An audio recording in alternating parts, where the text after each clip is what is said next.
So after hearing from Cisco and Deloitte around their co-sell initiatives and partnering with AWS over the last 1 year on co-sell, it's our tremendous joy to welcome Jeff and Leo to our stage here. Thanks for gracing the occasion.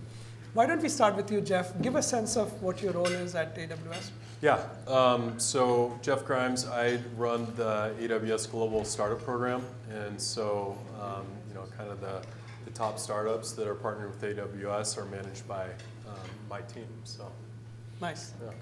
Welcome, Jeff. Leo? Yeah, thank you. I've had 2 roles, been with AWS about 5 years. I've had 2 roles since I've been here. So the first half of my time, I had global responsibility for about half of the global system integrators. So there are 15 companies we classify as GSIs, so the teams that were responsible for those relationships reported to me.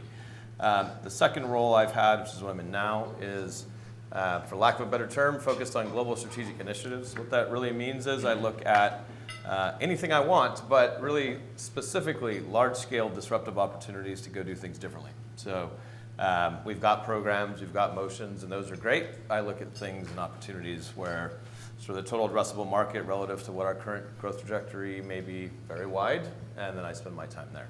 So my team likes to break stuff. Nice. We'll get to the breaking stuff part in a second. But Jeff, give us from your sense, as these startups come and build on AWS, how do you work with them? How do you help them co-sell with their customers? Yeah, the biggest thing by a landslide is helping them differentiate, right? I mean, there's so many startups out there, and a lot of them start to sound the same, right? Being brutally honest. And so the differentiation is critical. And so for our team, we have 3 pillars we focus on: build with, market with, sell with. But that build with piece is critical to make sure that the technology is in the right place, it's differentiated, and it's meeting an actual customer demand, right? Like there's a lot of things out there that could be interesting in 10 years, but what's interesting today? And so really helping them focus there so that they can be ready and have a shot at succeeding co-selling with AWS. Awesome. And to stay with you for a second, now that let's say they built a differentiated solution and market, now they're ready to kind of shout from the rooftops, right? Yeah. They all want to get to that shared customer. Of course. How does AWS help them? Yeah, so it's, everyone wants to go talk to JPMC and the biggest customers in the world and all that type of stuff. But, and there's some familiar faces in this room, so my story's probably a little bit of a broken record, but it's all about focus, number one, by a landslide, and then figuring out how you can be relevant and repeatable within these customers. And that narrows the field dramatically, right? And so I always tell the partners that we manage, if you can figure out how to go from 0 to 1, 1 to 2, 2 to 4, you're going to go do something really interesting. But I think most partners I talk to want to go from 0 to 100, and I've never seen that happen before, ever, right? So the discipline to figure out, like, what is your true superpower that you can deliver to AWS customers, and figuring out where those opportunities are and building your co-sell and go-to-market plan from there is what's absolutely required. Awesome. The irony here is that's the exact same answer for the well-established global system integrators too. Right? Differentiation and really picking your swim lane is all equally important. So take the singles, take the doubles, grow the muscle. There is no magic bullet to growing from 0 to 100. Yeah, essentially. Yeah, there's definitely no magic bullet at all, but I think if you've got great technology and it's meeting a very specific customer demand, then we can do some pretty interesting things. Okay, let's talk about the stuff you're breaking now. Right? So, if we look at go-to-market for GSIs and services partners, for example, there's this huge wave around, hey, let's migrate workloads into the cloud, right? That was kind of wave 1. Where do you think now the co-sell motion with services partners is going, and how is it fundamentally transforming companies? Yeah, so I'll borrow a little bit from Jeff's commentary. There used to be, and honestly still will be for many, many years, a very sizable business doing lift and shift and traditional migrations, right? But the need to differentiate and almost entirely on an industry slice is becoming more and more and more relevant, right? And part of it is not only differentiation within customers, it's honestly differentiation that our own field sales can easily identify. So if I'm fully transparent, a lot of our field sales don't really know the difference between should I use an Accenture or a Cognizant or a Deloitte off the top of their head, right? or a Slalom or smaller companies as well. So having something that's industry relevant, customer relevant, and the something in this case is almost always real IP. Great that you have a ton of people with great domain expertise, but having some real SaaS-based product or some real solutions that are truly differentiated cuts through almost all the noise of why they should talk to you, why they should engage.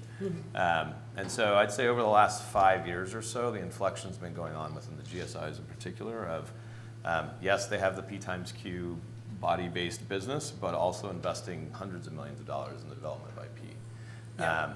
And so, interestingly, that IP these days is more and more of a platform that they build, and that platform then is an opportunity to inject many, many different ISV solutions into it. So rather than truly building from scratch, they almost always build a industry-relevant platform that then injects Snowflake or others into it.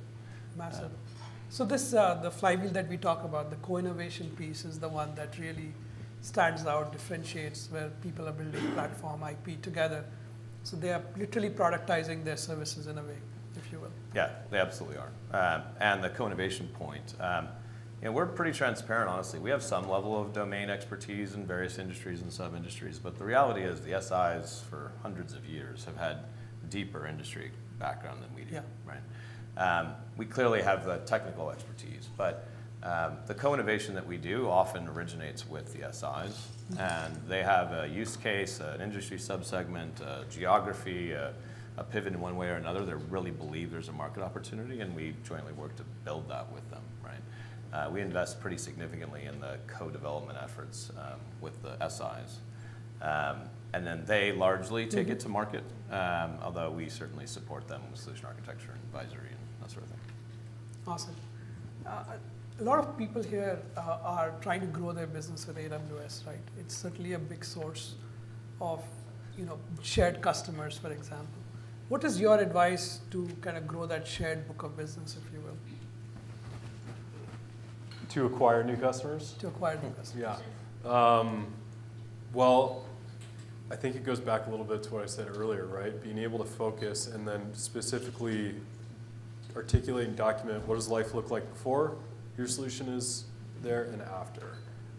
And just keeping it really, really simple. So to the point earlier, an AWS rep, solution architect, pro serve individual, whoever it is, can clearly understand, all right, life is this before, life is this after. That makes sense, I want to go do that. And I think if you can build your go-to-market muscle behind those just really basic components, I think you're going to see growth partnering with AWS. Yeah, I mean, awareness by far, whether it's an ISV solution or a GSI solution or what have you, lack of awareness is the biggest problem that we have. And honestly, typically we hire another 1,000 people every 10 minutes or so. So having to educate and re-educate and re-educate in a way, a mechanism. Constant re-education, right? Yeah, it's laborious and not very effective. So actually having a platform that would help us do that would be very convenient.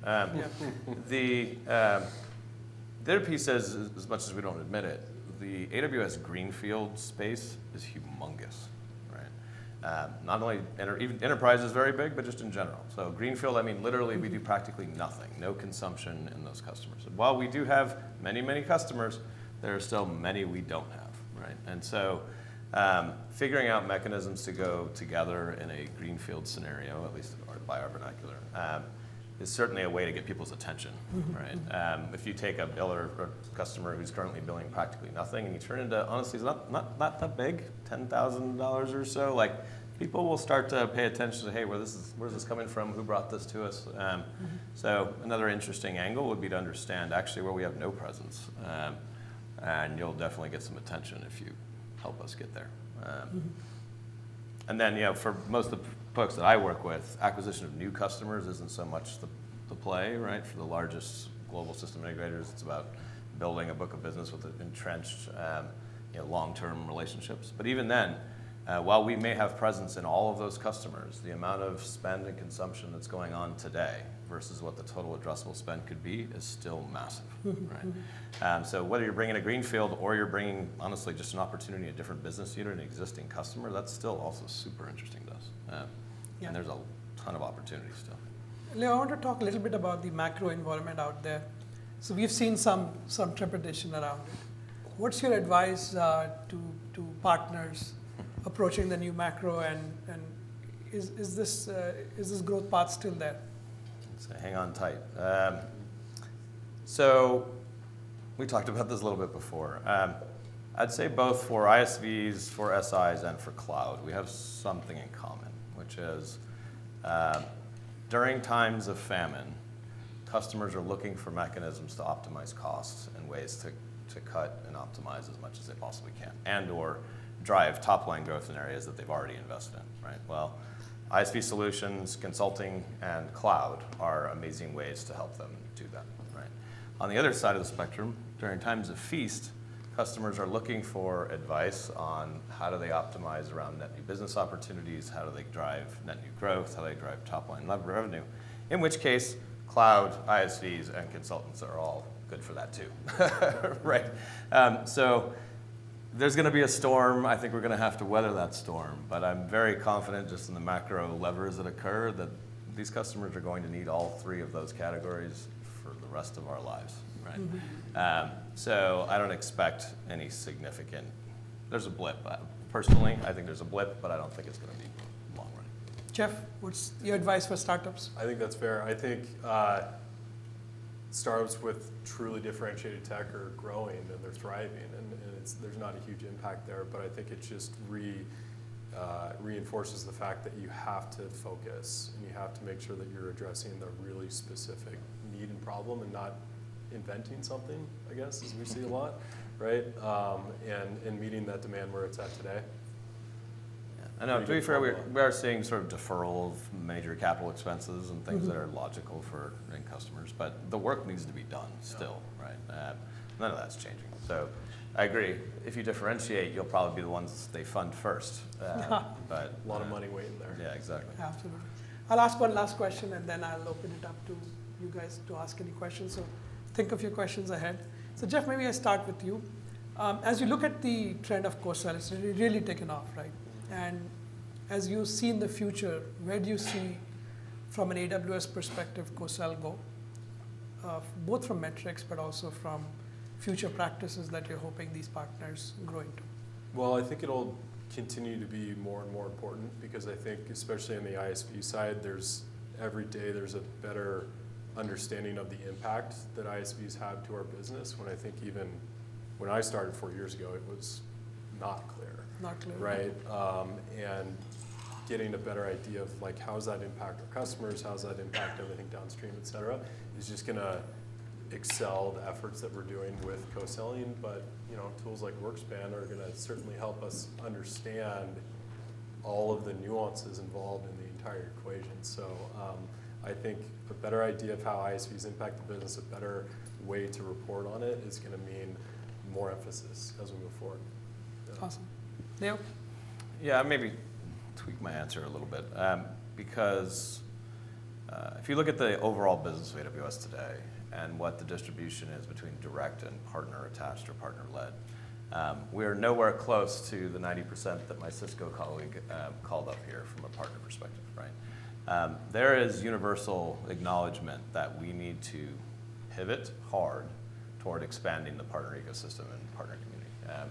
If you look at what our long-term aspirations are, there is no way we get there with direct sales, right? It's literally impossible. Direct sales is a linear scale model. It just doesn't get leveraged the same way.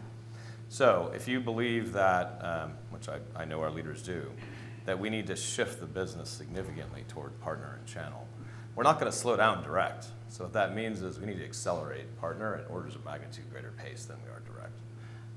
To do that, we need to have a much better understanding of what contribution those partners are actually making to the business. And I'll tell you, within the GSI space, I won't tell you the number, but it's less than half of the opportunities that we do with GSIs ever make it into our system at all.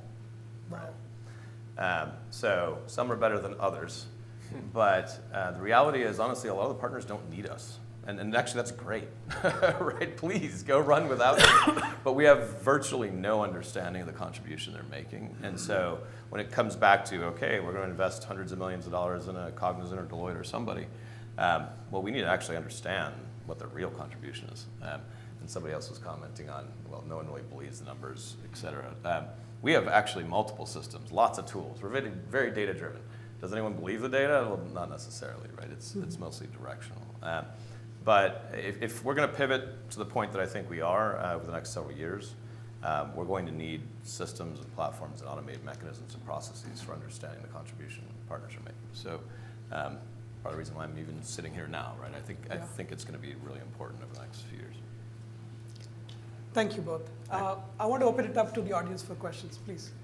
Hi, my name's Adam from TSRI, and we do automated mainframe and database migration and modernization.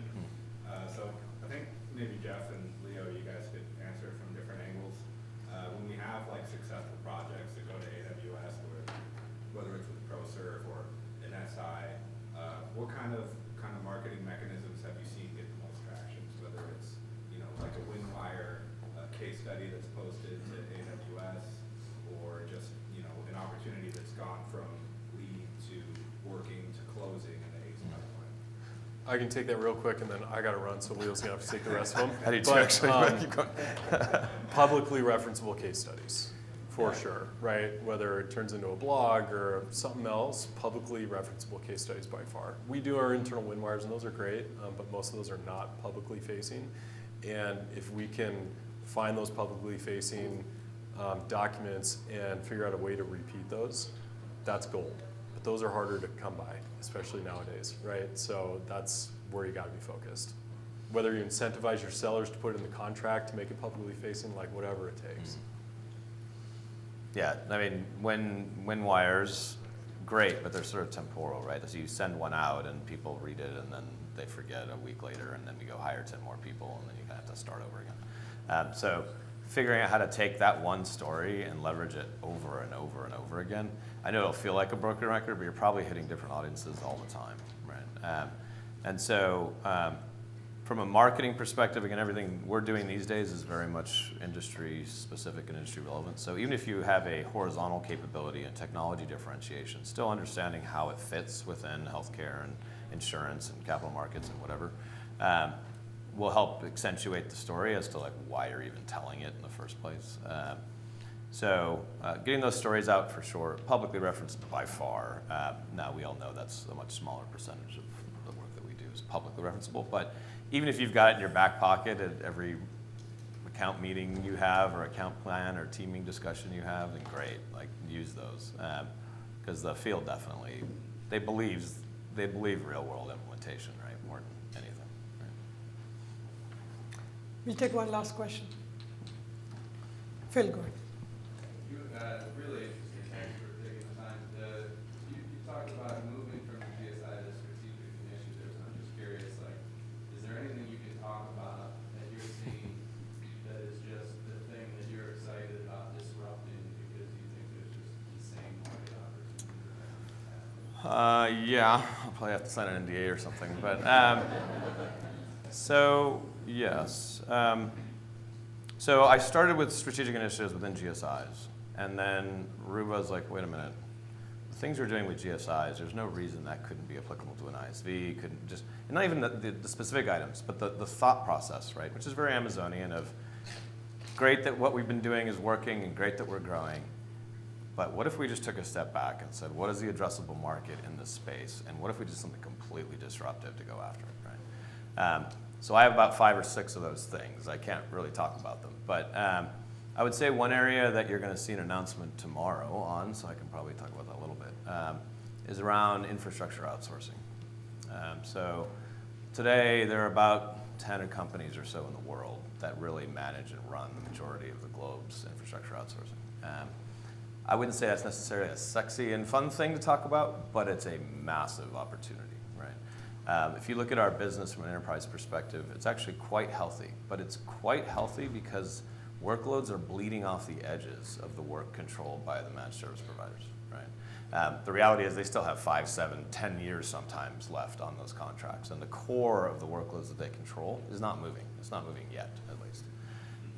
So this is an area where a lot of these companies have broadcast to the world, to the market, to their investors, that it's single-digit operating margins, it's negative cash flow, it's tens or hundreds of thousands of stranded people with sort of legacy skills, legacy in the cloud sense at least.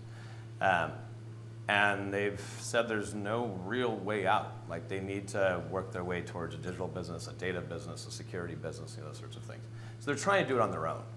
But I'm positive we can help them do it much faster. And then everything that goes along with that, right? So every tool, every system, every consulting hour that's tied to these deals has the potential to be disrupted in a way. And that's one of a few things. But that one at least is being announced tomorrow. So. Sure. For others, you can find Leo afterwards. Yes, absolutely. Happy to talk some more. I do have to run 12 Thank miles away, I'm sure. But Thank you so much, Leo. This has been a pleasure. Thank you.